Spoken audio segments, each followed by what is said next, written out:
cercando di essere più puntuali possibili con tutti questi microfoni, neanche fossimo in mondovisione. Allora, intanto ben trovati e ritrovati. Siamo sempre più numerosi in questo percorso del patentino dell'ospitalità. Io sì,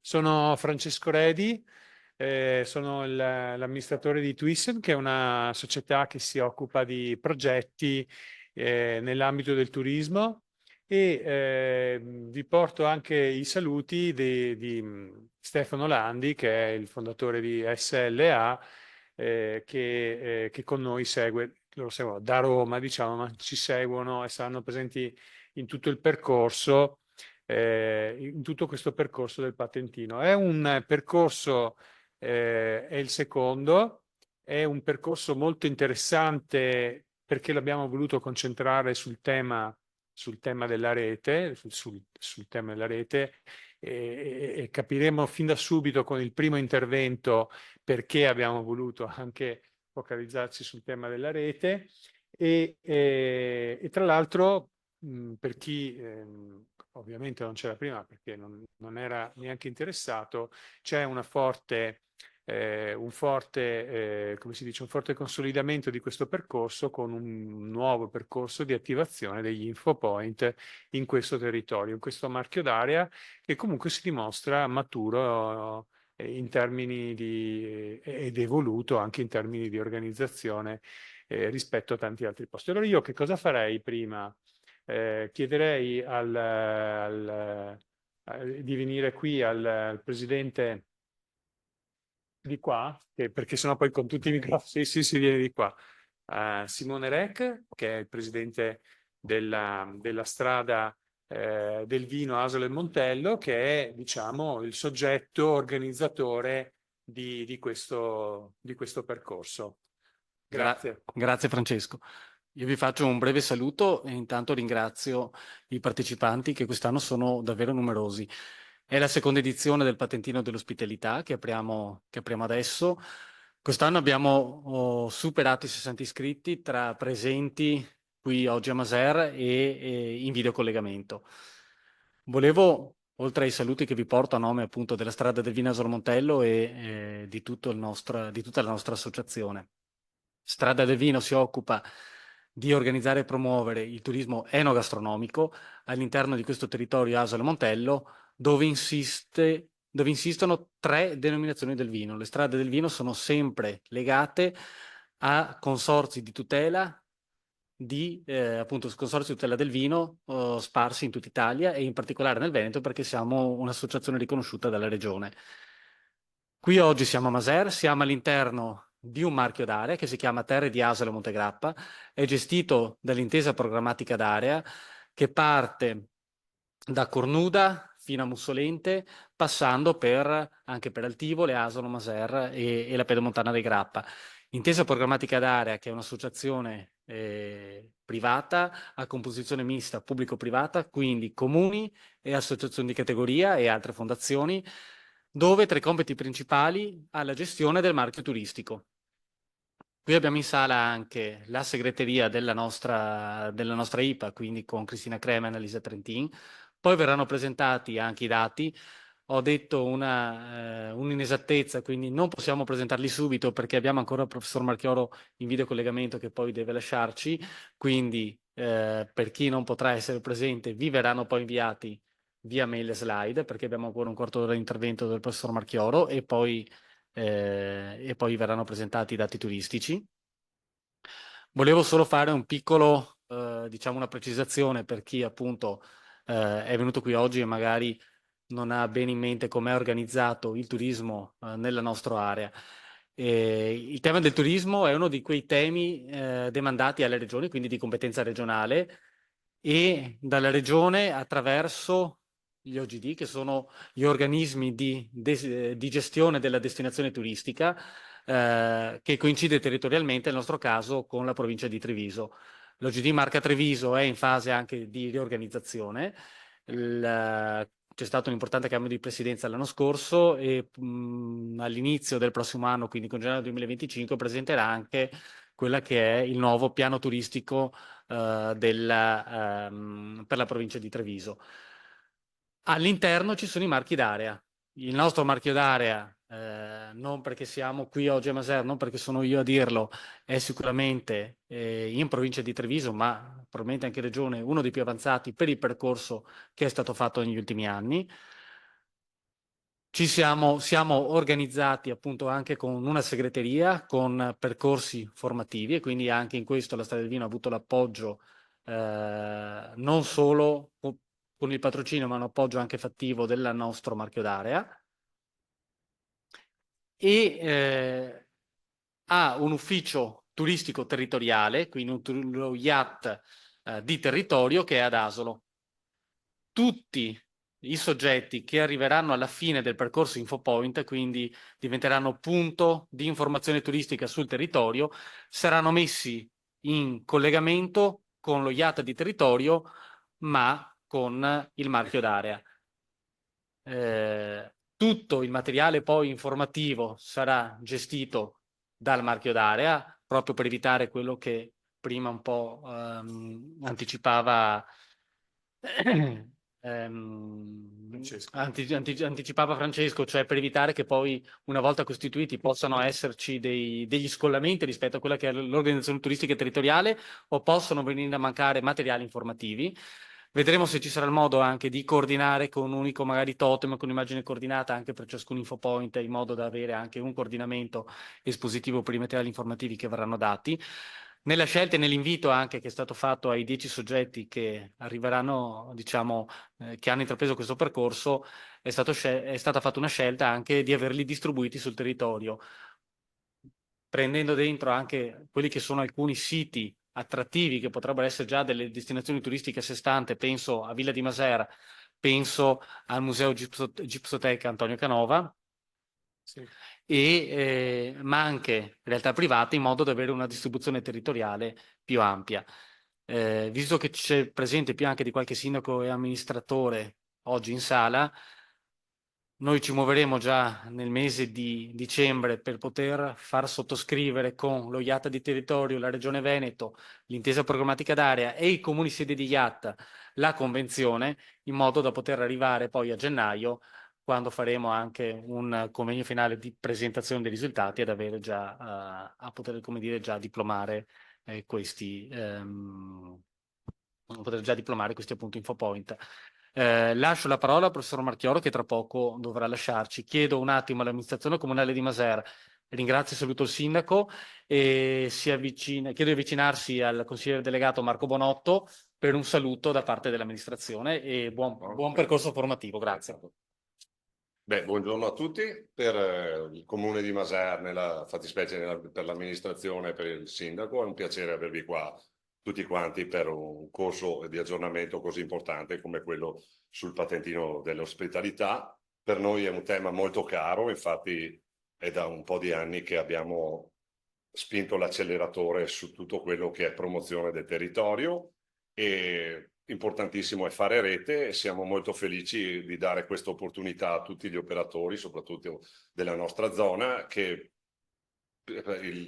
possono dare tutto ciò che serve al turista che viene in zona. Il turista che viene qua da noi è un turista che arriva come una spugna, soprattutto quello estero, quindi bisogna dargli il più possibile nozioni e il più possibile farlo godere di tutto quello che noi possiamo offrirlo, di modo che dopo tutto quello che lui riceve in emozione lo trasferirà sicuramente ad altre persone, e tutto serve a far crescere il nostro territorio. Ovviamente bisogna professionalizzare sempre di più gli operatori, perché purtroppo, cioè per fortuna, c'è stato questo boom del turismo, di questo tipo di turismo è esploso negli ultimi anni, e quindi c'è necessità proprio per tutti gli operatori. Io faccio parte, oltre che come amministratore, faccio parte proprio della categoria degli operatori del turismo, e sento che c'è molto bisogno di essere aiutati da professionisti che ne sanno di più di noi. Ringraziamo ancora di essere qua tutti quanti e vi auguro un buon corso a tutti quanti.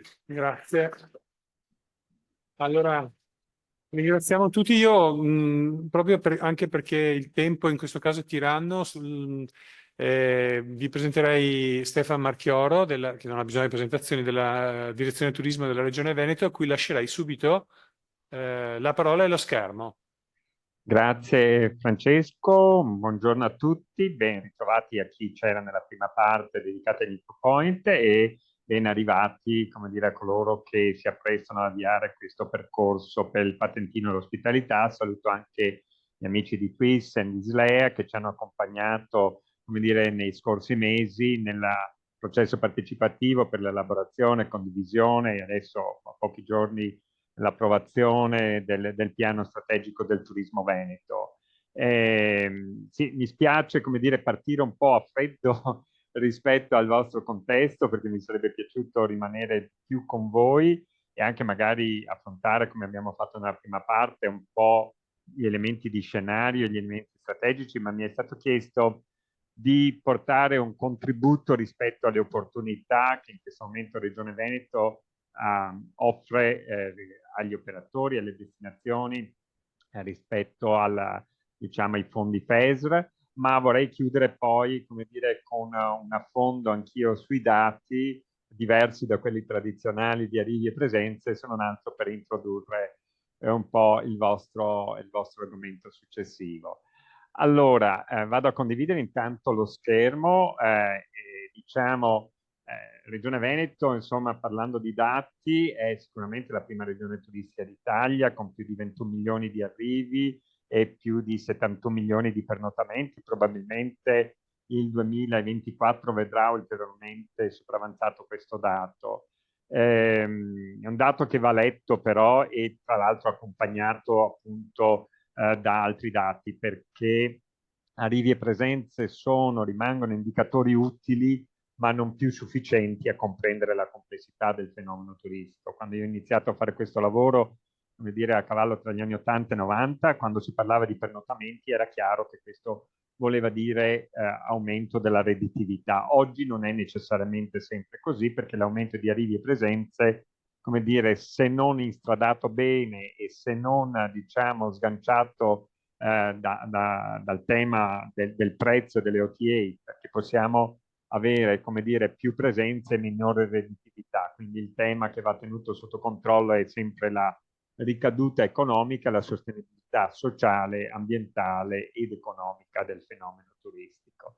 A volte il Veneto, proprio per questo essere, come dire, la regione dei record, la prima d'Italia, una delle prime 5 d'Europa, fa un po' fatica anche per la sua forma, come dire, di sviluppo turistico a fare innovazione di processo, cioè il sapersi organizzare. Ne sappiamo qualcosa nel Trevigiano, dove si è faticato molto a far decollare, come dire, i diversi livelli di destinazione. Io ho partecipato al percorso di startup del marchio d'area e stiamo accompagnando anche l'ODD nella sua evoluzione. Finalmente sembra che abbiamo trovato la chiave di volta perché l'ODD guidata da Giulia Casagrande ha intrapreso un percorso di evoluzione che la porterà, speriamo, nel giro di qualche mese a essere una vera DMO con struttura organizzativa e al passo, come dire, con quelle che sono le organizzazioni turistiche europee.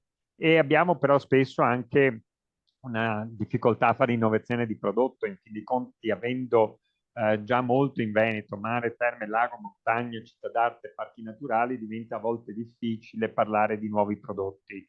Io stesso che mi sono cimentato in questi anni con l'accompagnamento di nuovi prodotti, da 15 anni lavoriamo sul cicloturismo, che anche nel vostro territorio, come dire, ha un ruolo significativo, però a far crescere le imprese, aprire gli bike hotels, fare la segnaletica, l'immagine coordinata, mettere mano all'aspetto infrastrutturale delle ciclovie non è stato un gioco semplice, un percorso semplice. E anche su altri prodotti, come dire, che tendono a differenziare l'offerta, non è sempre così immediato. Sull'outdoor in generale, ad esempio, stiamo lavorando molto. Domenica saremo agli Stati Generali dei Cammini, ma c'è in effetti letteralmente molta strada da fare per passare dall'elemento evocativo all'offerta turistica, al prodotto turistico. E quindi diciamo la politica e la programmazione regionale già dalla scorsa settennato diciamo europeo, quindi 2014-2020 a questo 2021-2027, tende proprio a cercare di accompagnare imprese e destinazioni nell'intercettare, nell'interpretare le sfide del futuro. Pensiamo insomma ai cambiamenti sociodemografici, da un lato la popolazione mondiale che cresce, dall'altro lato invece, come dire, l'inverno demografico d'Europa e dell'Italia, l'avvento delle nuove tecnologie che nuove non sono più, l'impatto rivoluzionario, lo ricordavo anche prima, che sta avendo, non avrà, sta avendo l'intelligenza artificiale, che va gestita e governata e non subita, come dire, nella sua evoluzione, nella sua applicazione anche al turismo. Insomma, ecco, il tema della sostenibilità in tutte le sue accezioni, sociale, ambientale ed anche economica, perché appunto ricordo l'aumento di arrivi presenze non è automaticamente, come dire, aumento di redditività, e quindi anche questo va tenuto d'occhio, evitando di dipendere eccessivamente, come dire, dai grandi giganti del web, e organizzando, mantenendo in capo a destinazioni imprese l'organizzazione dell'offerta. Ecco, su questo si innesta insomma la programmazione del FESR applicata al turismo in questo ambito di 7 anni, dal 2021 al 2027, con 3 macro linee strategiche, una dedicata alle destinazioni, ed è la prima volta che il Veneto capisce che è giusto sostenere le imprese, ma è giusto sostenere anche i territori, perché nel turismo non compete la singola impresa, l'impresa in ambito turistico compete in un contesto di destinazione. Se la destinazione non funziona, non funziona neanche l'impresa e viceversa.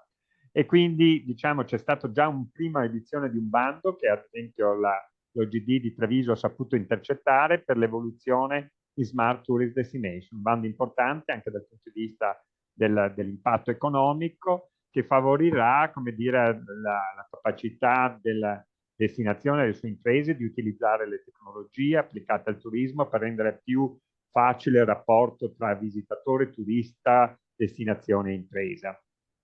E consentirà anche, a proposito di dati, la destinazione di Treviso di dotarsi di una piattaforma di business intelligence, di data intelligence, che avrà sì arrivi e presenze, ma avrà anche appunto dati sulla reputazione online, dati sulla diciamo competitività delle imprese, la loro capacità di creare reddito, la possibilità di prevedere, come dire, in tempo reale, come dire, l'andamento della stagione in base ai dati che ci provengono diciamo, dai canali di prenotazione delle strutture ricettive.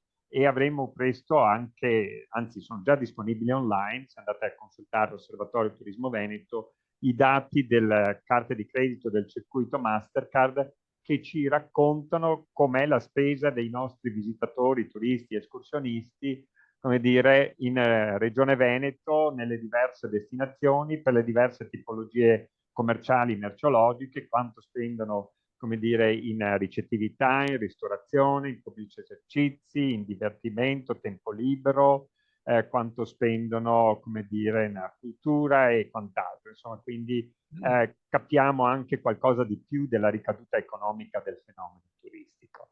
Una seconda linea di azione riguarda le aree interne, quindi non investe il territorio trevigiano, perché riguarda il Bellunese, l'Altopiano di Asiago e il Delta del Po. E invece c'è un grosso gruppo, come dire, di azioni incentrate sul sostegno alle imprese, e si tratta, come dire, della misura, diciamo, dedicata alla rigenerazione delle imprese ricettive per favorire la loro transizione digitale, proprio per colmare quel gap che molto spesso la filiera turistica ha rispetto ad altre filiere nell'ambito del digitale, che invece ormai è una precondizione, così come una precondizione la sostenibilità, come dire, ambientale, quindi la transizione green, anche perché in termini di efficientamento energetico questo tocca direttamente le tasche, il portafoglio, come dire, evidentemente delle imprese, E il terzo tema è quello dell'accessibilità e dell'inclusività, cioè rendere le nostre strutture ricettive sempre più accessibili. Si tratta di rivolgersi a una fetta sempre più larga di mercato, perché anche l'invecchiamento della popolazione fa sì che sempre più persone abbiano bisogno, come dire, di accedere ai servizi in modo più inclusivo, in modo più semplice, sia che abbiano disabilità temporanee o permanenti, che si tratti di disabilità fisiche, visive, sensoriali, uditive o cognitive. Insomma, è anche un elemento di civiltà. Le prime 2 edizioni di questo bando hanno portato, come dire, la prima edizione è passata da 7 milioni di dotazione iniziale a 15 milioni, la seconda da 13 milioni, la seconda da 15 milioni a 28 milioni, complessivamente 41 milioni di euro che hanno portato a finanziare, in ottica appunto di rigenerazione, oltre 320 imprese. Una terza edizione di questa misura ci sarà nel 2025 con una dotazione finanziaria di 14 milioni di euro. Una altra misura importante che riguarda proprio il concetto di rete che hanno sottolineato anche, come dire, sia il rappresentante della Strada del Vino, sia il delegato, come dire, del comune di Maser, si rivolge a reti di imprese. O meglio, a reti di imprese per creare club di prodotto, cioè aggregazioni di imprese che si mettono insieme, almeno 9, di cui 3 almeno del ricettivo, piccole e medie imprese, compresi i professionisti che sono equiparate alle imprese, per fare che cosa?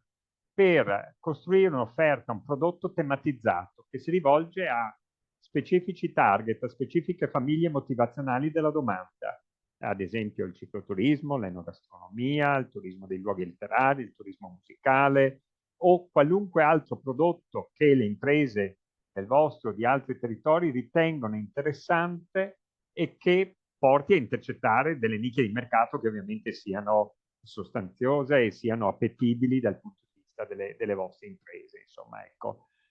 Come possono farlo? Costituendosi appunto con un contratto di rete soggetto, rete contratto, avendo una carta dei servizi che significa sostanzialmente, se mi rivolgo al cicloturismo, come dire, devo avere in qualche modo un bike hotel, dei bike hotel, che significa avere un'officina di autoriparazione o un ricovero per le bici, significa che nel sito dell'albergo posso scaricare le tracce GPX degli itinerari del mio territorio, significa che magari la colazione o in qualche modo il cestino o altre cose sono diciamo tarate per quel target. Significa che magari posso trasportare, offrire un servizio di trasporto bagagli, come dire, alla destinazione successiva, a seconda di che tipo di cicloturista abbiamo davanti. Ecco, significa che al club di prodotto possa partecipare anche un negozio di abbigliamento sportivo, possa diciamo, partecipare anche un'attività commerciale o anche di ristorazione o pubblico esercizio che possa connettersi a quella rete.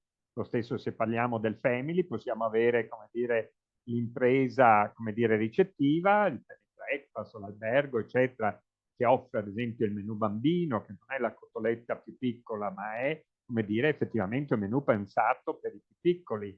E la nursery non è la nipote del titolare, ma è una cooperativa certificata che magari un'altra si occupa anche dell'animazione dei più piccoli, delle festine, dell'animazione durante il giorno, mentre i genitori o le famiglie fanno qualcos'altro.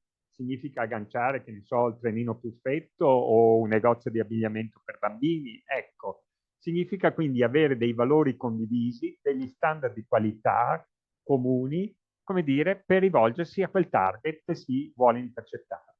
Ecco, insisto su questo punto perché mentre la prima misura, come vedete, trova grande successo perché l'impresa vede immediatamente il proprio ritorno, il proprio tornaconto, sulla rete, soprattutto in Veneto, rispetto all'Emilia Romagna, al Trentino, al Sud Tirol, si fa un po' più di fatica a capire che invece mettendosi in rete per rivolgersi a una specifica famiglia motivazionale della domanda, si fa il vantaggio della destinazione, ma si fa il vantaggio anche della singola impresa. Pensate anche che potete fare da gruppo d'acquisto, siete una rete del cicloturismo, significa che non andate a prendere le bici al supermercato, ma come dire, andate da un fornitore di qualità e noleggiate o acquisite delle bici che garantiscono, come dire, delle prestazioni idonee per fare, come dire, cicloturismo. Significa che garantite dei servizi di qualità e quindi, come dire, il turista, il visitatore, l'ospite è disponibile a spendere qualcosa di più per andare in una struttura che risponde alle sue esigenze. In fin dei conti, se andiamo al Cavallino Bianco di Ortisei e siamo una famiglia, ci andiamo e siamo disposti a spendere qualcosa di più perché sappiamo che troviamo una risposta orientata al target famiglia. Ecco, questa è l'idea di club di prodotto. Ci sono 2 milioni di euro, diciamo la spesa massima, come dire, il contributo massimo è di 200.000 euro per aggregazione, però c'è spazio e se dovessimo vedere che la misura in sede di domanda incontra il favore, come dire, delle imprese, diciamo siamo pronti come in altre azioni a integrare la dotazione finanziaria iniziale. Però va capita bene la misura, va capito bene lo spirito e va capito bene, come dire, che si tratta di una, diciamo, di un'aggregazione per fare insieme le cose, insomma, ecco, non per dire mi porto a casa io singolarmente, individualmente qualcosa. Certo, quel qualcosa c'è di sicuro perché differenziandosi rispetto alle altre imprese, come dire, si ha un posizionamento specifico, come dire, sul mercato turistico. E da questo punto di vista esiste poi un'altra misura che aprirà a dicembre fino a maggio, anche qui aggregazione di imprese, sarà un po' a regia della DMO, dell'Organizzazione di Gestione della Destinazione, perché si tratta di promuovere la destinazione nel suo insieme attraverso le imprese che la rappresentano sui mercati nazionali e internazionali. Qui la dotazione finanziaria sarà di 4 milioni e 8, le imprese qui devono essere almeno 15. Insomma, ecco, queste sono le misure principali che dovrebbero aiutare tutti imprese e destinazioni ad andare verso l'idea di Smart Tourist Destination, cioè una destinazione che abbia una visione chiara, una strategia chiara, come ha tentato di darsela grazie ai processi partecipativi il Veneto, una governance solida come sta facendo da un lato il marchio d'area a livello territoriale, dall'altro lato la destinazione a livello di area vasta nel Trevigiano, utilizzare bene le tecnologie, usare bene, come dire, il sistema di reti di imprese utilizzando strumenti anche come il DMS per organizzare l'offerta, basare le proprie decisioni sull'evidenza dei dati e investire molto, molto sul capitale umano, che non è un costo, ma appunto un investimento. Se Francesco mi concede ancora pochi minuti, io sto sforando il mio tempo, poi correrò dall'altra parte, però vorrei, come dire, velocemente mostrarvi questa sezione del sito dell'osservatorio che riguarda appunto la reputazione online. La reputazione online in questo caso proprio di Terzi Asolo e Montegrappo. Questi sono dati che vengono raccolti grazie alla collaborazione con Data Appeal, da portali di recensione, di prenotazione, dai social, sono più di 40 le fonti a cui attingiamo e quindi fortemente rappresentative dell'universo dei nostri turisti. Vediamo che il sentiment è molto elevato, diciamo un po' per tutti, locali 89 su 100, la ricettività 90 su 100, le attrazioni addirittura 92 su 100, questo è il dato riferito all'ultimo, come dire, trimestre. Qui, diciamo, è il rapporto rispetto all'anno scorso, siamo in linea. Qui è l'andamento sulla mia sinistra degli ultimi 3 mesi, alla mia destra l'andamento dei 12 mesi, in azzurro il sentiment, il che significa, come dire, che abbiamo punte molto alte, e questa in verde invece è la curva della numerosità dei contenuti che sempre più assomiglia anche all'andamento della stagione turistica. E qui possiamo esplorare chi lascia i commenti e quindi in qualche modo intuire anche le nazionalità degli ultimi 3 mesi, italiani, tedeschi, austriaci, polacchi, statunitensi, eccetera. E qui possiamo anche capire la composizione, cosa che dal dato statistico non ricaviamo, quante sono coppie, quante sono famiglie, quante sono gruppi amicali, quante sono singoli, quante sono in viaggio per lavoro. E qui diciamo queste categorie come si esprimono rispetto alla destinazione. L'altra cosa che vi mostro e poi chiudo è questo. È una ricostruzione del sentiment, in questo caso per la ricettività. Vedete, è tutto verde e siete una delle poche realtà del Veneto che ha tutto verde sulla ricettività. Più ampio è il quadrato, il rettangolo, più l'argomento è discusso, più verde e più intenso è il verde, più positivo è il giudizio, e vedete che il personale, l'atmosfera, la struttura nel suo complesso, la colazione, come dire, la pulizia, la posizione, hanno tutti i giudizi positivi. Guardiamolo anche per gli attrattori. Per gli attrattori magari il verde a volte è un po' più attenuato, però insomma sono tutti anche qui nel museo, il luogo, eccetera, sono in la guida, sono giudizi positivi. Ecco, qui non c'è neanche gusto perché è tutto verde, ma in altri territori avrei potuto dimostrarvi che sul ricettivo magari c'è da lavorare sui bagni, sulle docce, sul wifi, per quanto riguarda gli attrattori in alcuni casi sui sistemi di prenotazione, sulle code, eccetera. Insomma, è uno strumento diciamo che serve a tutti, imprese e destinazioni, per migliorarsi, per migliorare la qualità della propria offerta. Ecco, io mi scuso se sono andato veloce, spero che anche questo dato apra la strada poi ai dati più tradizionali, quelli su arrivi e presenze, e vi auguro buon percorso e buon lavoro e buon proseguimento di serata e di pomeriggio. Grazie.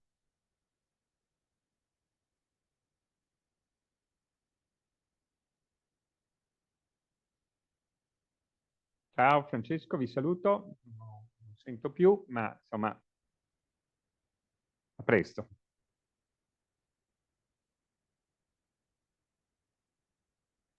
Sì, avevo il muto. Comunque, ciao Stefan, grazie ancora. Scusami, volevo solo farti vedere la sala che ti ha fatto un applauso che purtroppo non ti ho fatto sentire per colpa mia. Ciao, Grazie, grazie ciao a ancora. tutti. Ciao, buon lavoro. Scusate, perché così, sì. Allora, mentre facciamo questo passaggio, molto bene. Allora, io intanto,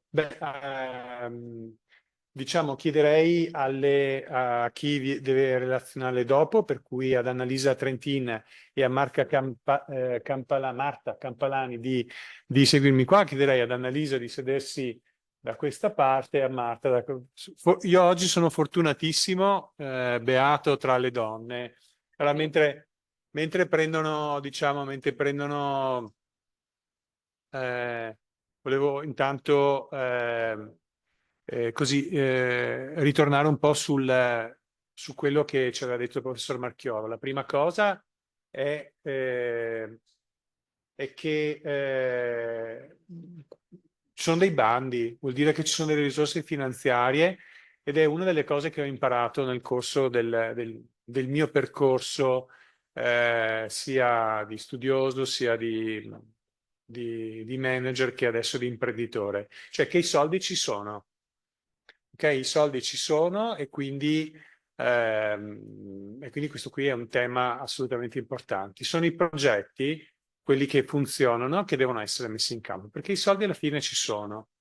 E i dati che avete visto sono pubblici per tutti quanti e su osservatorioturismoveneto.it, per cui, come dicevo, anche nella sessione precedente, è il mio sito preferito dopo il back-end del nostro e-commerce, per cui è il sito che io guardo costantemente. Poi questo devo cercare di sistemarlo perché sento un rimbombo. E il terzo aspetto che ho, il grande tema delle reti, no? Il grande tema delle reti che oggi andremo ad affrontare.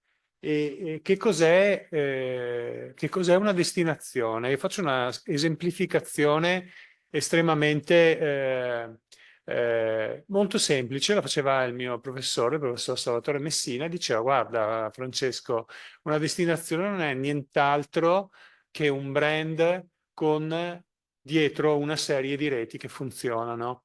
E quindi questa è un'immagine molto semplice che vi volevo dare, proprio per farvi capire che lo scenario, quello del turismo, quell'ambiente che noi stiamo vivendo qui, è uno scenario in cui o vinciamo tutti o perdiamo tutti quanti.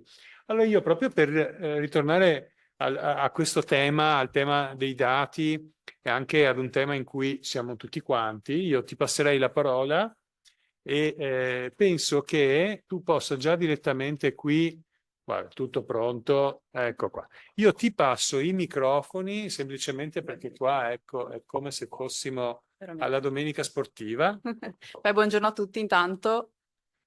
Io sono Annalisa, comunque, e lavoro presso l'IPA Terre di Asolo Montegrappa. Annalisa Trentin. Sì. Scriviamola, Annalisa Trentin, perché è importante, poi la riconosciamo. E mi occupo di comunicazione e anche statistica, perché ho fatto la ricercatrice per un paio d'anni, quindi insomma metto un po' a frutto le conoscenze per la terra dove vivo. Allora, io vi ho fatto un po' una panoramica della situazione del turismo nella nostra area, quindi nei 15 comuni dell'intesa programmatica d'area. Su questa prima slide vediamo il numero di arrivi e presenze dal 2014 al 2023. Potete notare che il turismo stava andando molto bene, stava crescendo negli anni. Ovviamente nel 2020 vediamo cosa è successo con il Covid. Quindi un deciso decremento sia negli arrivi che nelle presenze, da 209.000 presenze a 115.000, da 65.000 arrivi a meno di 30.000 arrivi, che però stiamo insomma recuperando anno dopo anno. Infatti gli arrivi, come vedete, hanno superato nel 2023. Scusami, ti interrompo se posso. Noi online non stiamo vedendo la schermata. Se la puoi condividere, grazie. Lei, immagino? Sì, Sì, adesso ok. viene condivisa. Grazie. Esatto. Certo, allora gli arrivi sono il numero di turisti che arrivano nella destinazione, quindi si contano una volta. Le presenze invece comprendono anche il numero di notti, quindi uno arriva magari sta 3 notti. Ok. Ditemi quando... Tutti i turisti che arrivano in questa destinazione, al di là che dopo rimangano o meno, esatto. Altre destinazioni. Le presenze si contano sui posti, sui pernottamenti, sui posti. Nelle strutture. Io- Gli escursionisti non vengono contati, cioè chi viaggia in giornata. Esatto. Io che vengo ad Asolo e mi fermo... In Italia non è rilevata Corretto. né dall'arrivo né dalla presenza. Io vengo ad Asolo, mi fermo a dormire, sono un arrivo, mi fermo a dormire 3 notti e faccio 3 presenze. Siamo in 2, facciamo 2 arrivi e 6 Sei presenze. presente. Da casa vedete? Sì, si dovrebbe Sì, vedere. ok. sono stesse- Bene.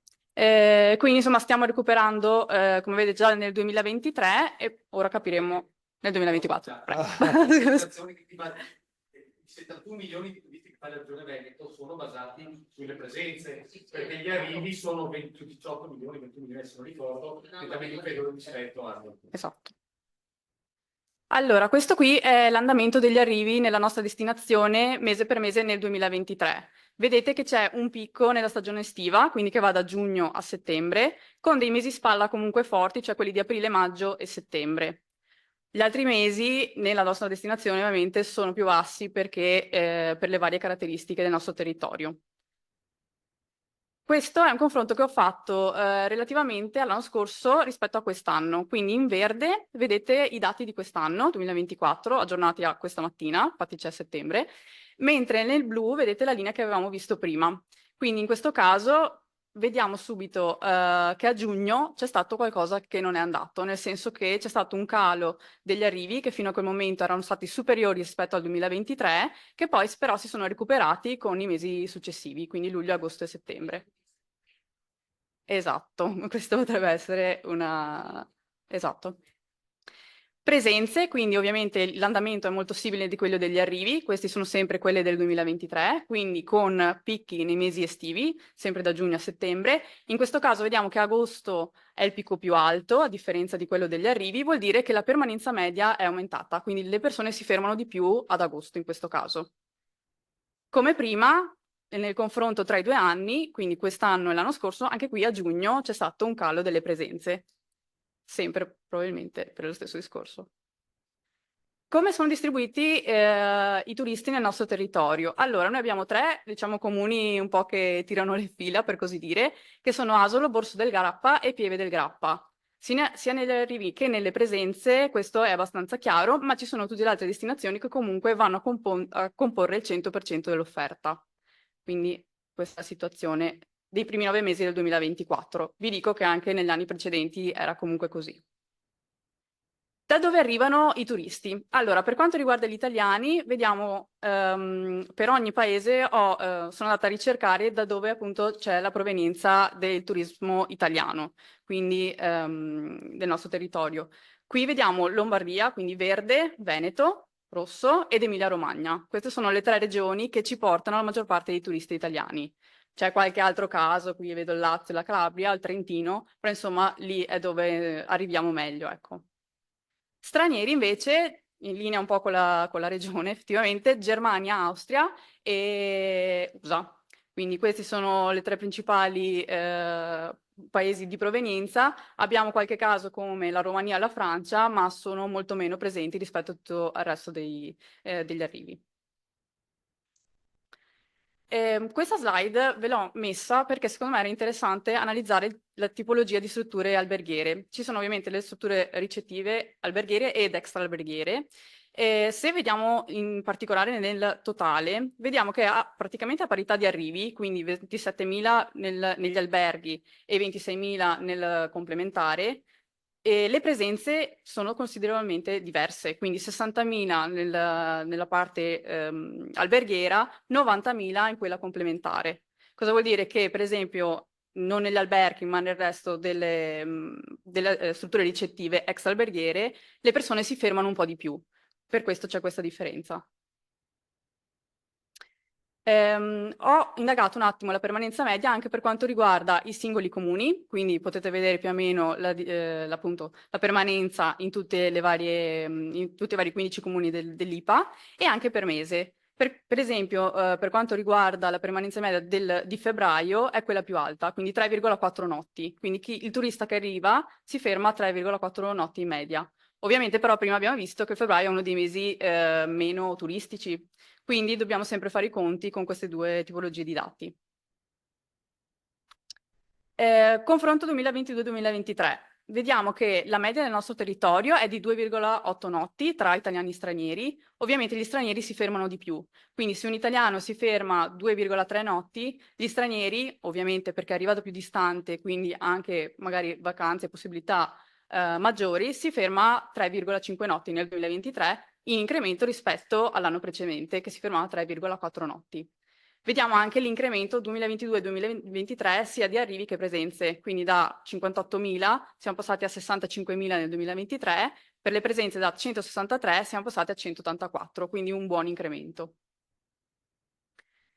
Vi ho fatto anche una breve panoramica sull'offerta del nostro territorio, quindi abbiamo il numero di esercizi alberghieri, quelli in rosso, ed extra alberghieri in giallo, e i relativi posti letto. Quindi vediamo che l'offerta alberghiera è molto più bassa rispetto a quella extra alberghiera, e tra il 2022 e il 2019 questa è anche andata ad incrementarsi. Infatti se guardiamo ad esempio i posti letto degli extra alberghieri, siamo arrivati a 2.138 posti letto rispetto ai 2.050 del 2019, quindi è un mercato che sta aumentando.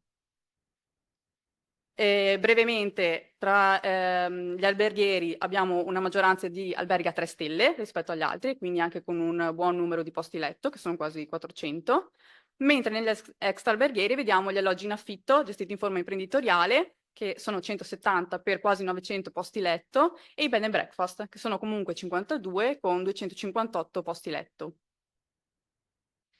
Questa è un po' una panoramica tra strutture e la percentuale insomma, del nostro territorio. Ovviamente gli alloggi in affitto sono moltissimi, rappresentano quasi il 63% della nostra offerta nel numero di strutture, ovvero il 32% di posti letto.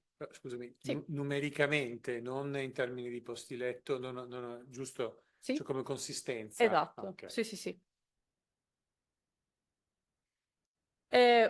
Perché la gente viene qui? Quali sono i prodotti che attirano i turisti nella nostra destinazione?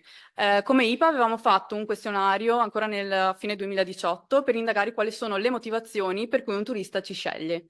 Sono stati raccolti circa 250 questionari nelle diverse strutture ricettive del territorio, ma anche per esempio nella Gipsoteca di Possagno, per capire quali erano le motivazioni e chi erano questi turisti. Quindi raccogliere un po' di dati qualitativi rispetto a quelli quantitativi che la regione ci fornisce. Spoiler, nel 2025 vi chiederemo di distribuire nuovamente questi questionari in modo da aggiornare tutti i dati che abbiamo e capire se effettivamente il turismo sta tenendo le linee che aveva qualche anno fa oppure se sta cambiando. Che cosa è emerso da quei questionari? Allora, i turisti ci scelgono per due motivazioni principali. 52% dà come motivazioni sportive o legate comunque al mondo della natura, quindi escursionismo, volo libero, cicloturismo e tutte le attività all'aperto. 48% culturale, di cui una fetta, quindi 9% per motivazioni enogastronomiche. Secondo me era interessante capire anche che cosa porta il turismo nel nostro territorio a livello economico. Allora, questa qua è una slide che ha creato l'Osservatorio sull'economia del turismo delle Camere di Commercio, in cui vediamo dove vanno i soldi dei turisti. Quindi in media, allora, gli italiani spendono per il viaggio 148 euro, gli stranieri 282, ovviamente. L'alloggio in media 66, quindi gli italiani 60, gli stranieri 68. Altre spese, quindi shopping, musei, spostamenti, ristorazione, in media 45 euro, per cui gli italiani 47 euro, quindi spendiamo un po' di più, gli stranieri 44. Ho cercato di capire questi dati rispetto al nostro territorio cosa vuole dire. E questo è quello che viene stimato. Quindi un introito per quanto riguarda i viaggi di 13 milioni tra italiani e stranieri, l'alloggio porta quasi 12 milioni di euro nel nostro territorio, altre spese sono circa 8 milioni. Quindi totale, diciamo, della spesa del turista rispetto alla nostra destinazione sono più di 33 milioni di euro. Sì. Questo? Sì, alloggio al giorno 66 euro in media. Esatto, il viaggio in andata e ritorno, ovviamente. Sì, sì, sì. Ok.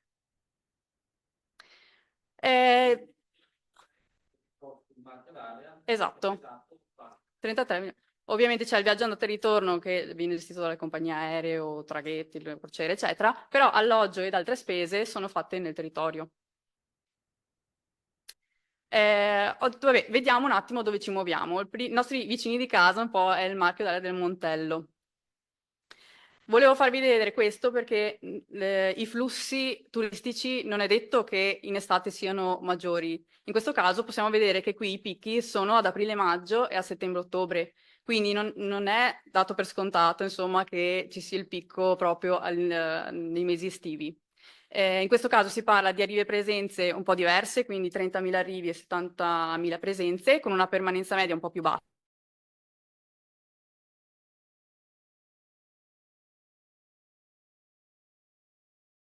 2,40 notti, ma c'è un leggero decremento sia arrivi e meno 11,6 di presenze.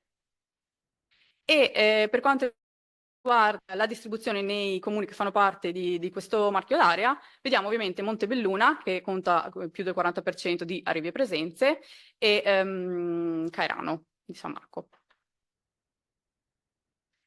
C'è un'altra cosa che secondo me era interessante, è capire la riserva di biosfera del Monte Grappa, di cui l'IPA fa parte a parte Altivole, quindi 14 dei 15 comuni dell'IPA ricadono nella riserva di biosfera, che spero conosciate tutti.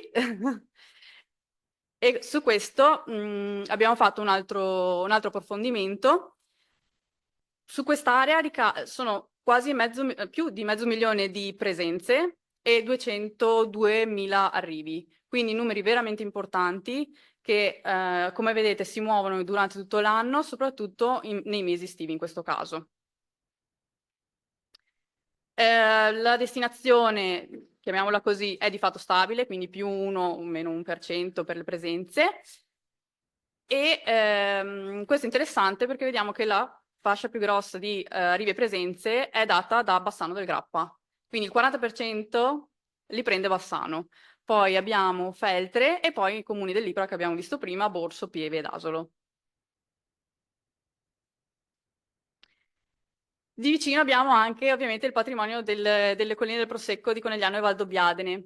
Vedete che anche in questo caso la distribuzione annuale è diversa, quindi non ci sono grossi picchi, ma vanno di fatto da aprile fino a ottobre-novembre, quindi è abbastanza lineare.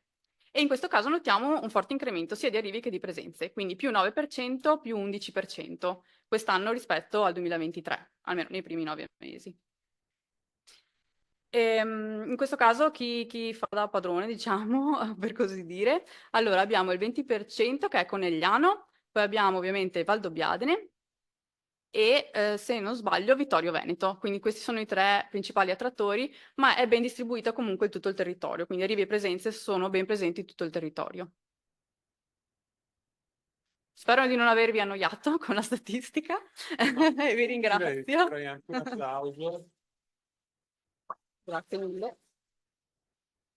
Penso ci sono moltissime considerazioni, intanto assolutamente molto utile e ci sono moltissime considerazioni da fare, no? Intanto abbiamo visto che ci sono i soldi, ma ci sono anche i turisti, per fortuna che vengono, per cui stiamo in qualche modo in un contesto positivo del motivo per cui siamo qua.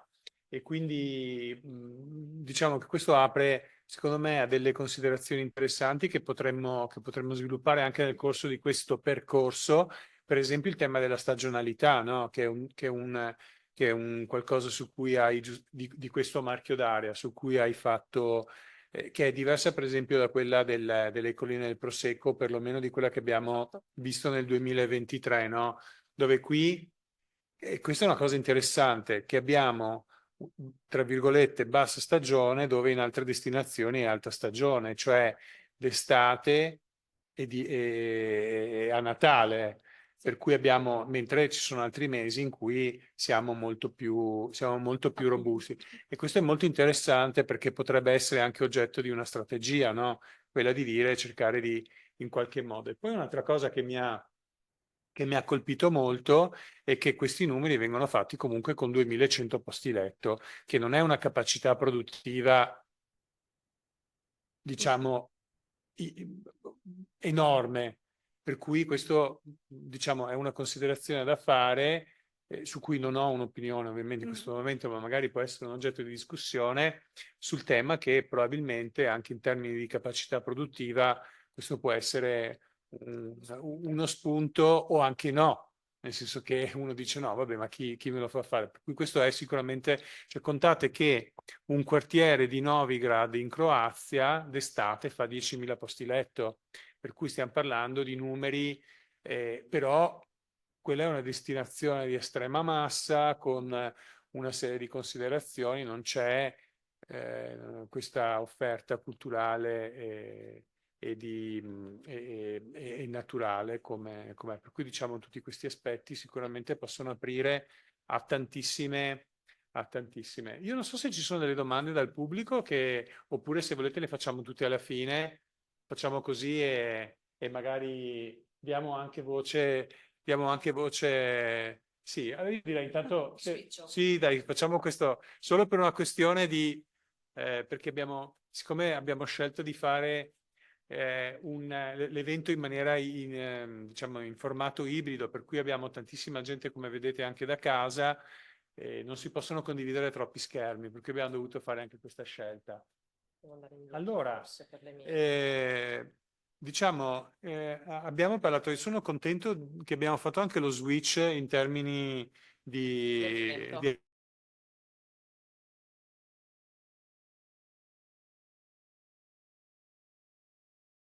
argomento all'inizio, perché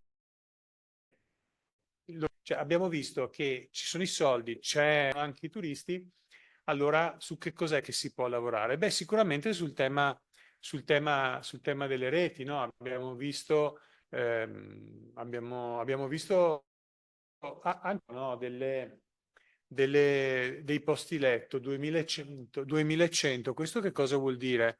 Vuol dire secondo me anche tante cose, cioè nel tarare le iniziative con questi numeri, no? Cioè se faccio il concerto di Giovanotti che mi porta 50.000 persone, devo capire a chi giova. Nel gioco di parole, però non era voluto assolutamente, ma allo stesso tempo questo vuol dire che tante iniziative, per fortuna che c'è una destinazione turistica, una OGD che si sta sempre di più rinforzando, perché comunque vuol dire dover giocare di squadra, no? Perché questi 2100 posti letto possono servire a qualcun altro o magari qualcun altro può servire a noi se c'è o a questo marchio d'area se c'è un'organizzazione di una iniziativa un po' più consistente. Allora, perché ho insistito tanto che ci fosse qui Marta Campalani? Perché comunque Marta Campalani nel corso dell'ultima programmazione di reti di impresa ne ha viste più di qualcuna.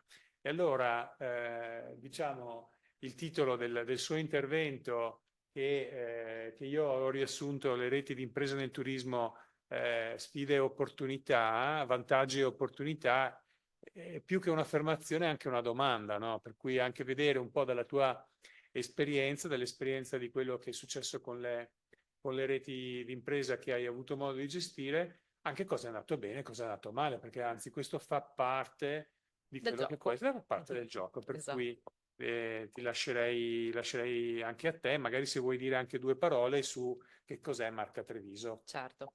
Buongiorno a tutti, anzi buonasera, ormai io sono Marta Campalani e lavoro per Fondazione Marca Treviso, che è il soggetto gestore dell'OGD Città d'Arte Ville Venete del territorio trevigiano.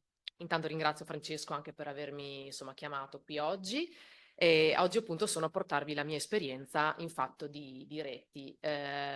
Qualche mese fa ho concluso l'esperienza come capofila di un progetto chiamato Treviso and the Garden of Venice, che ha partecipato a un bando PORFESR 334D e diciamo che il requisito per partecipare a questo bando era rivolto alle aggregazioni che potevano essere di diversa natura, potevano partecipare dei consorzi, delle associazioni temporanee di imprese, temporanee di scopo, delle reti di imprese e così via, che avessero come requisito minimo almeno 15 aziende, adesso invece come diceva il dottor Marchioro sono passate a 9, sono state un pochino abbassate, 15 piccole e medie imprese del territorio appunto dell'OGD. E quindi da lì abbiamo dovuto riunire appunto queste 15 aziende ed è partita la nostra esperienza con le aggregazioni. Ma diciamo, che cosa vuol dire fare rete innanzitutto? Nell'ambito della progettazione appunto vuol dire è la capacità di soggetti simili e o di varia natura di unire risorse, persone, conoscenze per raggiungere degli obiettivi comuni. Sempre più bandi, sempre più attività richiedono quest'unione, queste aggregazioni, sono sempre più rivolte ad aggregazioni. Perché? Perché funzionano bene, possono funzionare bene e sicuramente sono più efficaci e rendono, facilitano il raggiungimento degli obiettivi prefissati. In soldoni, appunto, in pratica, che cosa vuol dire però fare rete? Vuol dire sicuramente condividere degli obiettivi comuni. All'inizio di ogni rete, di ogni esperienza di aggregazione, di rete, di consorzi e così via, vanno definiti assolutamente benissimo quali sono gli obiettivi da raggiungere. E per mia esperienza bisogna che tutti gli attori che fanno parte di queste aggregazioni siano assolutamente a conoscenza di questi obiettivi. Meglio se tutti partecipano alla stesura degli obiettivi, non sempre è possibile, ma è bene che tutte le aziende che fanno parte di una tale aggregazione siano a conoscenza e coscienti degli obiettivi che bisogna raggiungere. Ad esempio nel nostro caso, nel nostro bando, gli obiettivi che abbiamo stabilito erano la ripresa della domanda turistica perché avveniva dopo l'epoca del Covid, destagionalizzare l'offerta turistica, creare nuovo materiale video, fotografico, questi più o meno erano i nostri obiettivi. Cosa assolutamente, dopo gli obiettivi sicuramente vanno stabilite le azioni, anche questa è una parte molto importante di un'aggregazione, perché solo qui la rete, tutti gli attori che fanno parte di una rete si rendono conto della mole di lavoro che c'è da fare. Prima gli obiettivi, è bello anche sognare, è bello mettere degli obiettivi anche molto alti così, ma quando poi si arriva a stabilire le azioni che servono per raggiungerli, veramente viene calato nella realtà, insomma, l'obiettivo che si aveva in mente. E anche questo molto, molto importante, perché appunto fa capire a tutti qual è la mole di lavoro da fare, da svolgere. Terzo punto, che mi sta particolarmente a cuore, vista l'esperienza passata, è coinvolgere tutti i partner nella realizzazione del progetto. Questa è una cosa fondamentale. Tutti gli attori, tutte le aggregazioni, cioè le imprese, gli enti che fanno parte di un'aggregazione, devono essere il più possibile a conoscenza di tutte le attività che vengono fatte, dagli obiettivi alle azioni, alle scadenze, alle tempistiche. Solo così si riuscirà a creare una rete molto solida e che possa andare avanti tutti insieme. Prima diceva Francesco che, non mi ricordo se in questo intervento o in quello prima, che se vince uno vincono tutti, se perde uno perdono tutti. E nell'aggregazione è proprio, c'è una cosa che ogni giorno bisogna ricordarsi, diciamo, al mattino quando ci si sveglia. Altra cosa importante è sicuramente progettare un piano di rete. Tutte queste cose che ho detto fino adesso, quindi obiettivi, azioni, fanno sicuramente parte di questo piano di rete. E un piano di rete che deve essere condiviso, e ci sono, diciamo, delle cose fondamentali per costruire un piano di rete, che possono essere un cronoprogramma, cioè tutti devono avere, diciamo, un calendario condiviso, sapere quando ci sono delle scadenze, quando ci sono delle attività e così via. Avere una mappa delle attività, un calendario condiviso e sapere ruoli e responsabilità definite, insomma, di tutti. E sicuramente per progettare un piano di rete bisogna anche conoscere le aziende che fanno parte dell'aggregazione e sapere i punti forti di tutti. Un bravo capofila deve riconoscere, diciamo, i punti forti, diciamo, le buone modalità operative di ognuno delle aziende che fanno parte dell'aggregazione, per poterle sfruttare al meglio all'interno del piano di rete. Se all'interno della mia aggregazione so che un'azienda è fortissima nei social, nella comunicazione, cerchiamo di sfruttare all'interno nella nostra comunicazione. Se un altro molto forte nella grafica, nella stampa, facciamogli fare le brochure o facciamoci consigliare da chi fare, come fare le brochure. Questo è fare rete, ecco. E infine poi, diciamo, la somma di tutto questo è sicuramente che bisogna programmare molto bene le attività attraverso magari un calendario condiviso, bisogna cercare di creare insomma, che non ci siano dei momenti dove c'è, non so, mesi di tantissime attività e mesi di vuoto pneumatico dove non succede nulla. Tutte le attività sicuramente devono ruotare attorno a dei punti fermi che sono dati dall'ente finanziatore, scadenze di acconti, saldi, anticipi, insomma quelle scadenze date appunto dall'ente finanziatore che da lì insomma non si possono muovere. Attorno a queste scadenze va poi programmata tutta l'attività di una rete. Quali sono i benefici però brevemente di fare una rete? Sicuramente arrivare dove non saremo mai arrivati da soli, sia in termini di accesso ai bandi che di qualità delle azioni proposte. Sicuramente l'unione fa la forza, è un modo di dire, ma insomma è davvero così. E possiamo raggiungere degli obiettivi che da soli non avremmo mai potuto raggiungere come azienda, come singolo, come piccolo ente. Possiamo amplificare il potenziale della nostra azione in campi che non avremmo insomma mai pensato di magari affrontare da soli, ed è possibile sicuramente presentarsi con maggiore forza e maggiore credibilità. Essere in grado appunto di intervenire in più settori. Moltissime aziende che si affacciano al mondo del turismo non hanno idea di quanti modi ci siano per comunicare il territorio, la propria azienda nel territorio, e molte volte attraverso i bandi, attraverso le aggregazioni, queste associazioni, diciamo, si possono capire, grazie appunto all'interazione tra tutti, si possono capire invece si può venire a conoscenza di moltissimi strumenti e modalità operative diverse dalla propria. E scambiare informazioni e buone pratiche, cioè evolvere.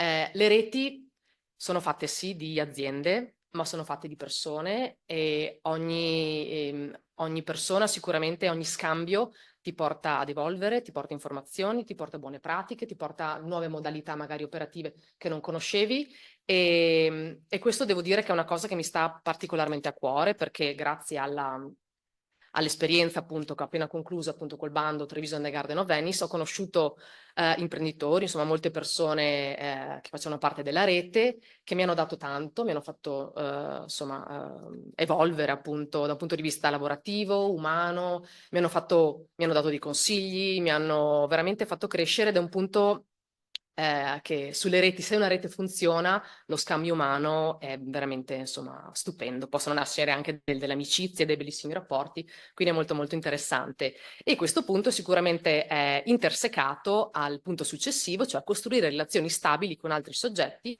utilizzabili per altre attività future.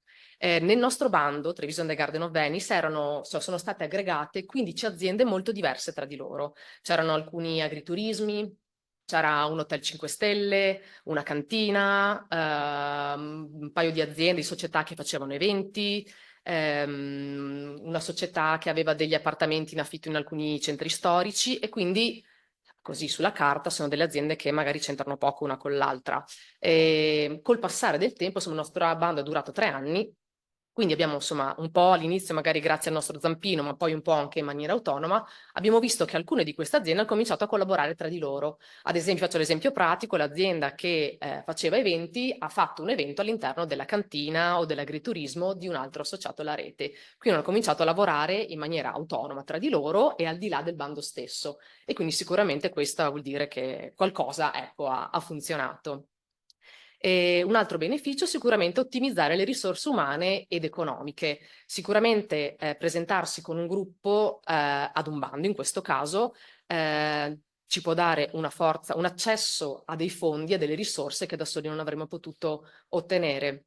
E ci sono molti strumenti magari che hanno un discreto costo, software, nuove tecnologie, così, che solo grazie a questo tipo di azioni un piccolo agriturismo, una piccola società, una piccola impresa può permettersi, quindi sicuramente questo è un altro valore aggiunto della rete.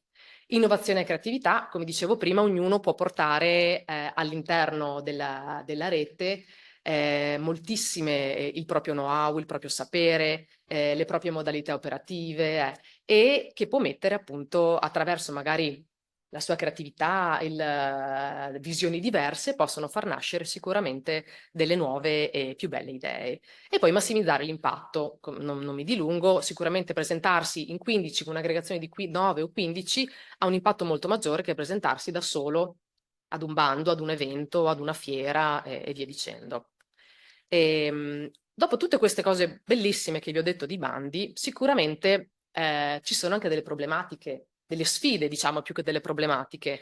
Lavorare insieme è complicato. Non è sempre facile, soprattutto all'inizio perché non ci si conosce, quindi bisogna attivare una serie magari di strategie per capirsi, ecco. Ci possono essere appunto difficoltà nella gestione dei conflitti, insomma, di interesse. Nel nostro bando partecipavano 15 imprenditori, quindi ognuno abituato a mandare avanti la propria azienda, con la propria testa, con la propria modalità, che si scontrava con quello a fianco che magari non c'entrava, soprattutto nel nostro caso, che erano appunto molto diverse tra di loro. Quindi questa è la prima difficoltà. Bisogna sicuramente mettersi in gioco. Bisogna fare un grandissimo, cioè a volte bisogna capire che ogni tanto si vince, ogni tanto si perde, ogni tanto viene ascoltata insomma la propria voce, altre volte no. E questo. Poi tempi di coordinamento e complessità burocratiche. Sicuramente mettere d'accordo tutti, far parlare tutti, mettere d'accordo tutti comporta dei tempi di coordinamento un pochino più lunghi. Molte volte nel nostro bando poi ci siamo trovati anche a rincorrere le persone perché non capivano perché devono presentarsi agli incontri, non capivano cosa dovevano fare, non rispondevano al telefono, quindi sono tutte lungaggini e ne risente non solo il capofila o il singolo, ma poi tutta la rete. E poi le complessità burocratiche che ci sono sempre. Nel nostro bando era discretamente complicato da un punto di vista burocratico, insomma diverse scartoffie. Ecco, poi ogni bando è a sé, però sicuramente bisogna essere molto attenti da un punto di vista burocratico e questo può portare anche un po' di affaticamento, ecco. E difficoltà nell'allineamento degli obiettivi. Come dicevo, ognuno ha in testa magari degli obiettivi, delle priorità diverse, delle non so, visioni discordanti su come utilizzare il budget e così via, e questo sicuramente può essere una sfida, insomma, metterla in rete, ecco. Difficoltà a mantenere la concretezza durante il lavoro. anche qui dopo magari l'entusiasmo iniziale si rischia di cadere un pochino nella noia magari di alcuni momenti, nelle complessità burocratiche. Francesco ride, so perché. Insomma, ci sono anche dei momenti di down, non sempre è tutto bello e tutto felice. Qui un capofila sicuramente deve riuscire a mantenere un po' alto l'umore, ma sicuramente anche deve mantenere un pochino vivo, ecco, insomma, il lavoro, che appunto non sempre è simpaticissimo. Collaborare con altre organizzazioni è faticoso e dispendioso, e non solo da un punto di vista di risorse. Collaborare insieme vuol dire mettersi in gioco, vuol dire non perdere del tempo, mettere a disposizione del tempo, vuol dire a volte vincere, a volte perdere, a volte mediare. Insomma, è un continuo lavoro di mediazione, di coordinamento e di negoziazione, diciamo, continua, che se funziona, una volta trovato, diciamo, la chiave di lettura, funziona benissimo, ed è un lavoro veramente molto molto bello. Lavorare in rete ti può portare veramente delle soddisfazioni in tutte le reti, che siano piccole e medie imprese, che siano enti pubblici, che siano associazioni che collaborano per bandi, per altri progetti così. Sicuramente insomma, se funziona, appunto, dà delle cose, insomma, molto molto interessanti. Queste piccole sfide, diciamo, questi piccoli problemi possono essere mitigati, insomma, da alcuni accorgimenti, insomma, che vanno presi magari all'inizio, insomma, in maniera all'inizio appunto del progetto, cioè magari strutturare strutturare degli incontri regolari tra i membri della rete. E nella nostra esperienza quello che un pochino da noi è mancato, diciamo un piccolo passo indietro, io ho ereditato questa rete, nel senso che non c'ero all'inizio, non c'ero nella fase di stesura degli obiettivi, non c'ero nella fase di stesura delle decisioni delle azioni. Io sono arrivata quando il bando era vinto e quindi era già bello che fatto, e io me lo sono trovato in mano e ho dovuto, insomma, gestirlo. È stato complicato perché Ma all'inizio... no, dai. C'era anche Francesco nella rete, per quello ride, sento che ride sotto i baffi. Sempre. E quindi è stato complicato perché non so cosa sia successo prima di me, non voglio entrare, sicuramente c'è stato un gap nelle comunicazioni, ecco, non erano state date, o non era stato capito, era stata sbagliata la chiave, insomma, di comunicazione, e quindi io mi sono trovata dopo un po' di mesi, insomma, a prendere in mano questo bando, e chiamavo le aziende e mi dicevano: bando che? Soldi a chi? E quindi, insomma, ho dovuto chiamare uno per uno, insomma, e rispiegare ad ognuno la stessa cosa era successo, perché ci dovevano dare dei soldi, perché dovevano partecipare agli incontri e così. E quindi, insomma, sicuramente è stato tutto perché all'inizio non sono state fatte, diciamo, delle comunicazioni efficaci. Quindi se fate un'aggregazione, comunicate bene tutto all'inizio. E anche questi incontri regolari ci siamo accorti appunto che sicuramente è comodissimo usare il computer, Zoom, Meet, insomma tutte le varie piattaforme, ma trovarsi anche di persona è bellissimo. E attraverso un computer non si crea l'empatia, non si crea il gruppo, molto poco.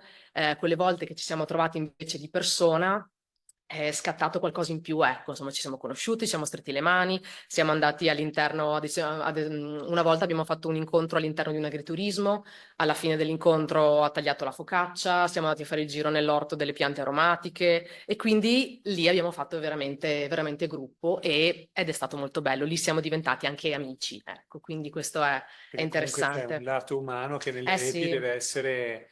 cioè che è predominante. Va coltivato, ecco, sicuramente va coltivato.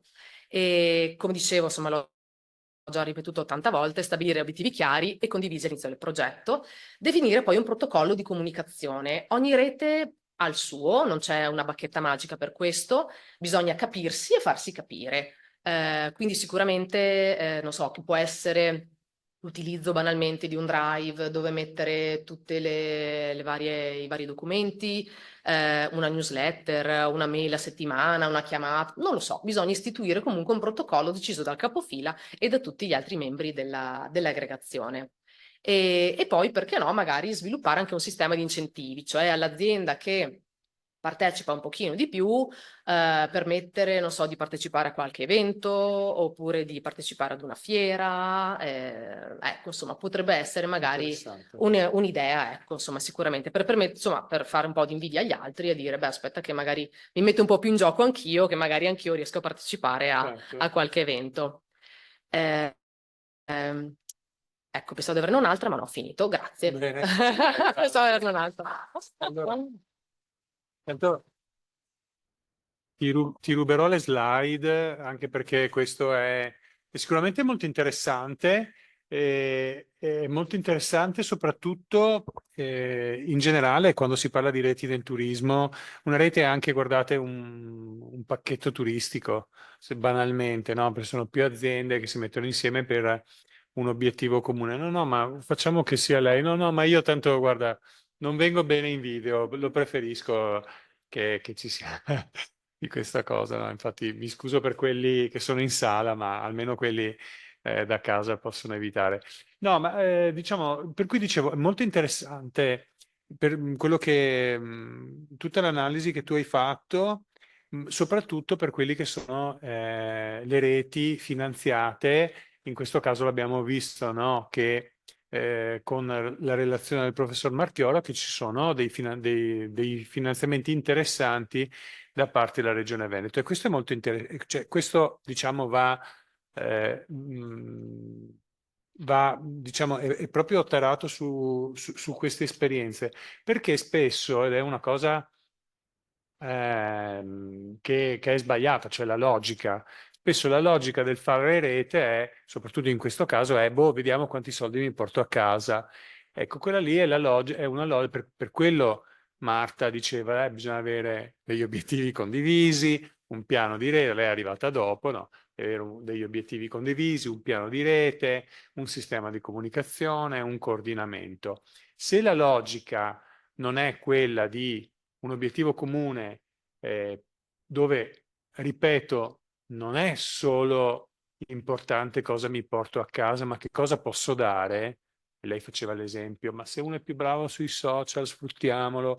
Se uno ha un capannone, non lo so, magari può servire per altre cose. Per cui il concetto è anche che cosa posso dare, perché comunque ribadiamo il solito discorso nel tema del turismo, che è un ambiente in cui il risultato è per tutti, per cui tante volte il tema della collaborazione è assolutamente importante, per cui non è che uno deve partecipare alle reti con l'obiettivo di dire vediamo cosa mi porto a casa, perché sennò altrimenti fa l'effetto contrario, si sprecano soldi fondamentalmente, perché poi sono soldi che a un certo punto non servono a niente e si tramutano in costi, perché comunque partecipare a una rete vuol dire, oltre a fare un piccolo salto culturale, ma vuole anche dire mettere delle risorse, quindi soldi, tempo, denaro, soldi, denaro e risorse umane, impegno, anche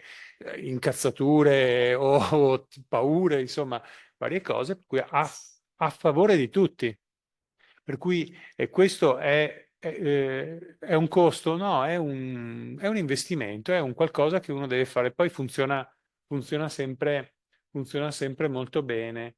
Il tema delle sinergie le avete viste, di sinergie ce ne possono essere tantissime. Noi siamo stati con loro ad una fiera e da soli non ci potremmo permettere neanche di immaginarci il viaggio, ma tramite la rete siamo stati presenti e abbiamo avuto contatti dalla Cina all'Austria di gente per un'altra attività che noi seguiamo, che comunque insomma erano tutti interessati come noi, anche gli altri nostri colleghi.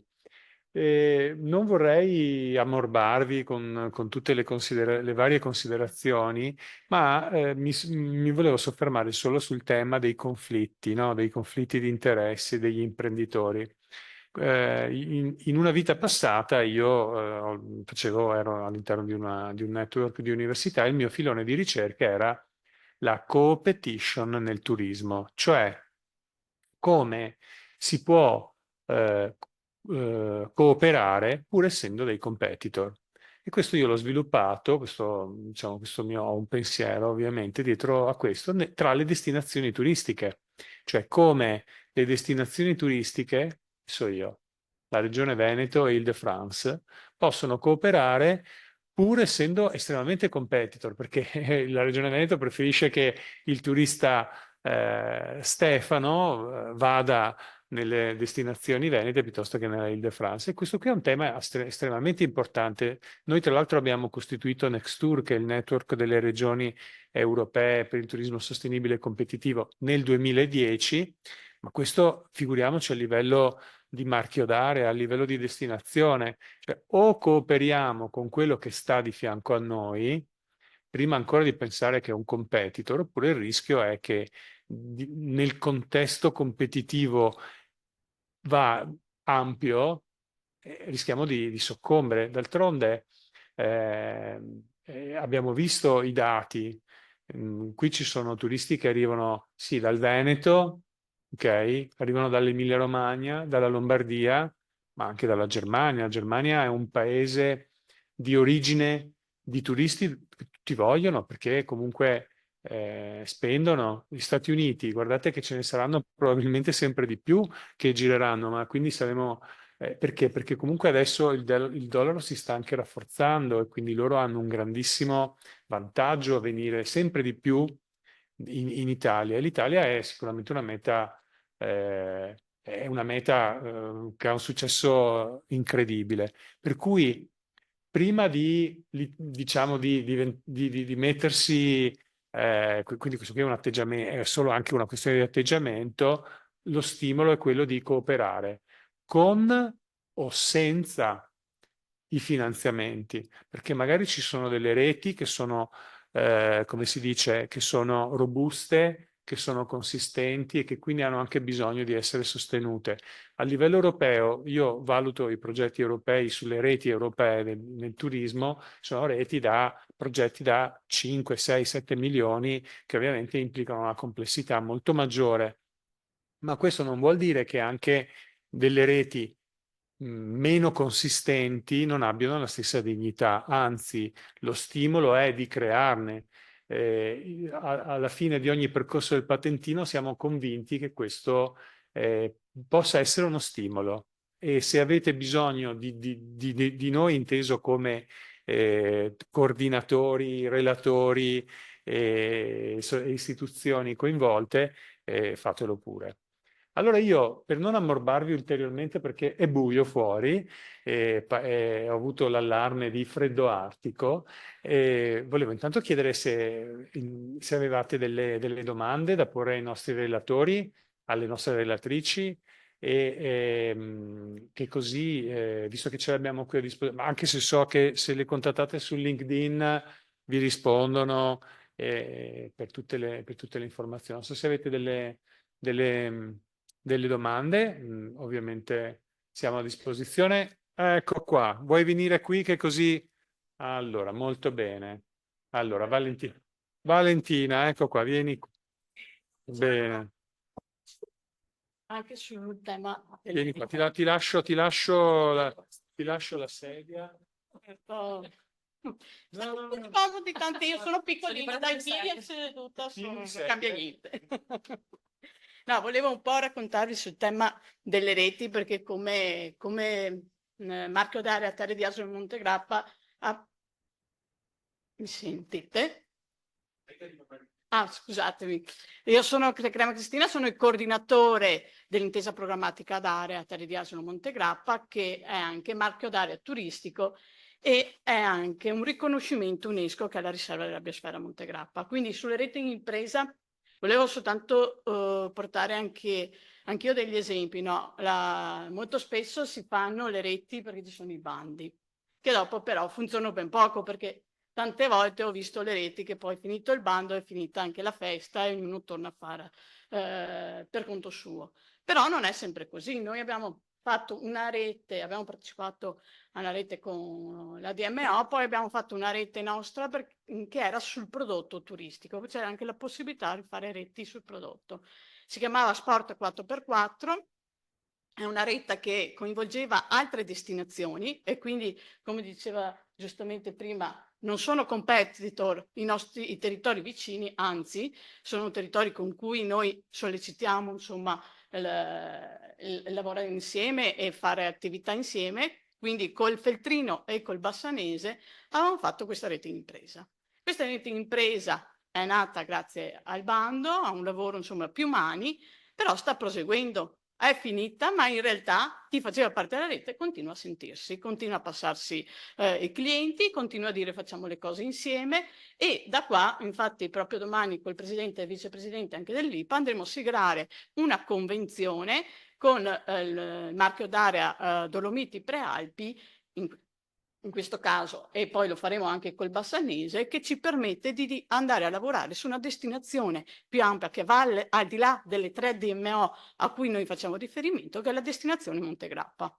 Noi non possiamo non possiamo non pensare che abbiamo una destinazione più grande che ci coinvolge come Terre di Asolo Montegrappa, che è veramente questa. Ad oggi, sia quando facciamo i press tour o quando arrivano i giornalisti o quando arrivano anche le altre agenzie estere che ci chiedono di venire a lavorare qua o di fare attività insieme, non chiedono la destinazione Terre di Asolo Montegrappa, chiedono la destinazione Montegrappa. Su questo il territorio bisogna che si prepari e noi lo stiamo facendo, e grazie anche a una rete di impresa, questo ci ha permesso, come si diceva prima, a incrementare i rapporti e quindi, perché no, anche tra operatori iniziare a fare quel lavoro di inizio di tessere nuove reti, ma che è uno dei lavori che vi chiederemo insomma di far parte, perché non è che finisce qua, è una partenza su quello che noi abbiamo fatto. Ecco, volevo solo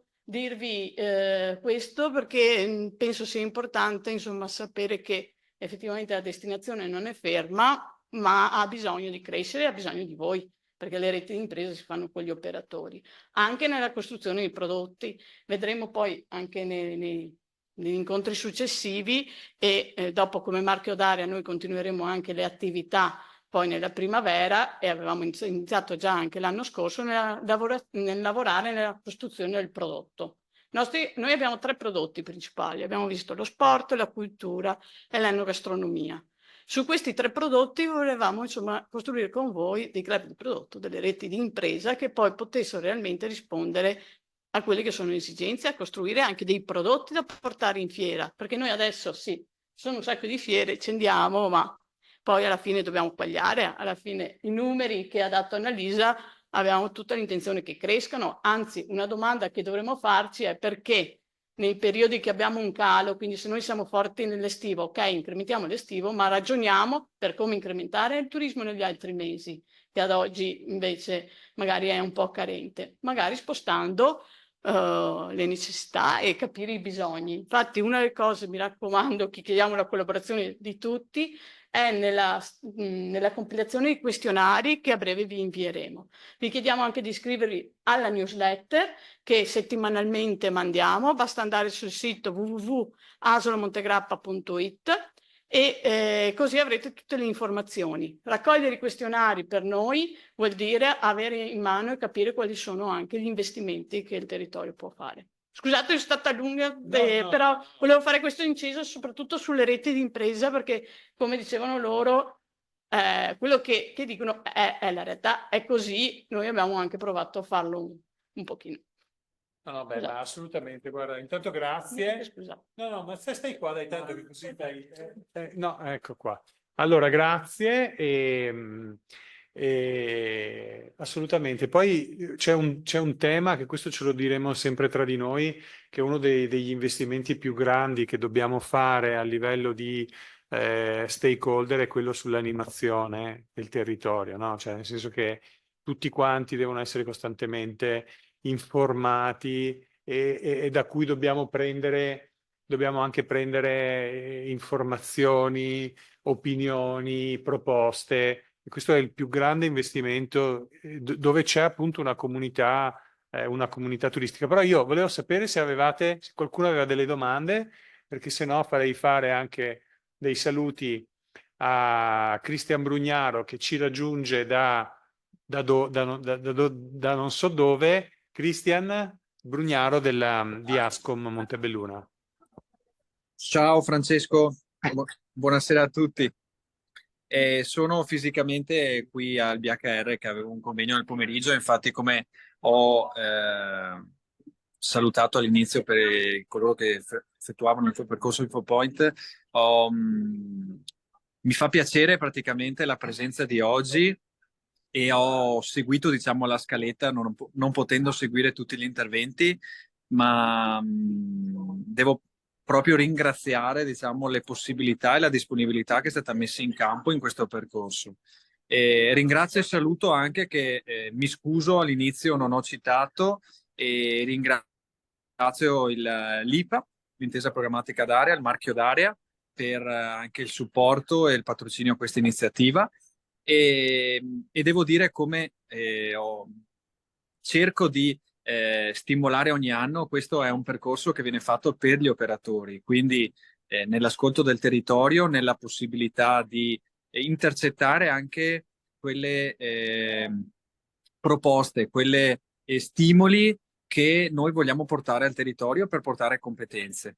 E su questo Ascom è sempre stata un partner attivo in ascolto del territorio e grazie anche agli altri partner che organizzano questa iniziativa, Strada, IPA e come dicevo Coldiretti, l'OGD, siamo riusciti a far sintesi per poter creare un percorso che devo dire quest'anno è molto strutturato e infatti l'invito va ai prossimi appuntamenti che andremo a vivere da qui al 2 dicembre e quindi sono sicuro che avremo praticamente delle opportunità, creeremo anche dei momenti di confronto naturalmente e sono certo che questo percorso che è alla seconda edizione avrà un futuro positivo perché comunque ha anche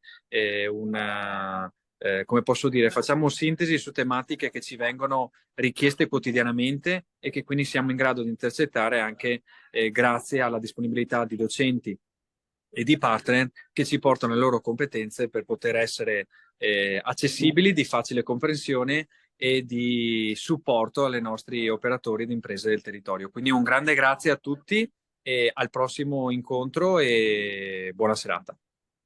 Grazie a te e ti aspettiamo ai prossimi incontri. Assolutamente sì, assolutamente sì. Bene. Allora, non so se io chiuderei qui e ci vediamo. Allora, intanto ringrazio moltissimo tutti quelli che sono intervenuti, soprattutto Marta Campalani e Annalisa Trentin. È stato, per me è stato interessante, mi auguro sia stato interessante per voi. Vi ricordo solo 25 novembre organizzare le reti, strategie e modelli di governance. C'è anche un mio piccolo spiegone, per cui chiedo già scusa fin dall'inizio, ma poi sarà molto interessante perché c'è un approfondimento sul tema dell'enogastronomia che, come capite, sì, non è una delle motivazioni di viaggio di questo territorio, ma sicuramente sono convinto che è una determinante nel momento in cui uno deve scegliere. Se uno deve scegliere se venire qui o in un altro posto, l'elemento dell'enogastronomia sicuramente influisce. Il 28 novembre, dall'idea al mercato, la creazione del prodotto turistico, sicuramente interessante. C'è anche Cristina che interverrà, ma poi c'è un esempio di una rete turistica che si è autofinanziata, che è straordinaria, e la seguo fin dall'inizio, che è Visit Ferrari and Pavarotti Land. Cioè, e vi ho detto tutto per il momento, perché poi capirete come, che cos'è il brand a livello turistico, come loro interpretano il brand a livello turistico e anche qual è il loro, la loro filosofia. Poi infine promuoversi in rete e creare sinergie, assolutamente interessante, soprattutto per quanto riguarda la parte di promozione e gli strumenti che abbiamo a disposizione offerti anche dalle camere di commercio, no? Sia in Italia che all'estero. Per cui vuole essere questo proprio un percorso estremamente pragmatico. Allora io vi saluto, saluto tutti quelli da casa e ci vediamo il 25 novembre a Monfumo, sì. Poi, come ha detto prima Francesco, dico che facciamo itineranti, anche come gli anni scorsi, questa sera ci spostiamo in Villa di Maser, dove avremo modo di fare una visita. Perché? Perché ci agganciamo anche quelli che sono degli attrattori turistici. Villa di Maser, villa patrimonio dell'umanità UNESCO, quindi su questo dentro il nostro maggiore area